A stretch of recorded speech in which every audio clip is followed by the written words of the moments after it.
আসসালামু আলাইকুম ওরহমতুল্লাহি ওয়া বারাকাতু। সুপ্রিয় দর্শক, আজকে আমি আপনাদের সামনে রসুল সাল্লাল্লাহু আলাইহি ওয়াসাল্লামের একটা গুরুত্বপূর্ণ হাদিস নিয়ে আলোচনা করতে চলেছি। এই গুরুত্বপূর্ণ হাদিসটা আমাদের সবার জীবনে খুব বেশি জরুরি।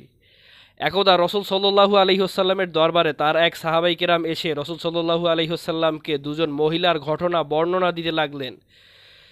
তিনি বললেন, ইয়া রসুল্লাহ, একজন মহিলার অঢেল সম্পত্তি রয়েছে, সে গরিব মানুষদের খুব বেশি দান সদকা করে, কিন্তু তার কথাবার্তা এবং আচার আচরণে মানুষ মোটেও সন্তুষ্ট না। আবার অপরদিকে আরেকজন মহিলা, যার অঢেল সম্পত্তি নেই, যে মানুষকে খুব বেশি দান সদকা করতে পারে না, কিন্তু তার কথাবার্তা এবং আচার আচরণে মানুষ সন্তুষ্ট থাকে। এই দুজনের ঘটনা শুনে রসুল সাল্লাল্লাহু আলাইহি ওয়াসাল্লাম বললেন, যার কথাবার্তা এবং আচার আচরণে মানুষ সন্তুষ্ট, সে জান্নাতে প্রবেশ করবে। আর যার কথাবার্তা এবং আচার আচরণে মানুষ মোটেও সন্তুষ্ট না, সে কখনোই জান্নাতে প্রবেশ করবে না।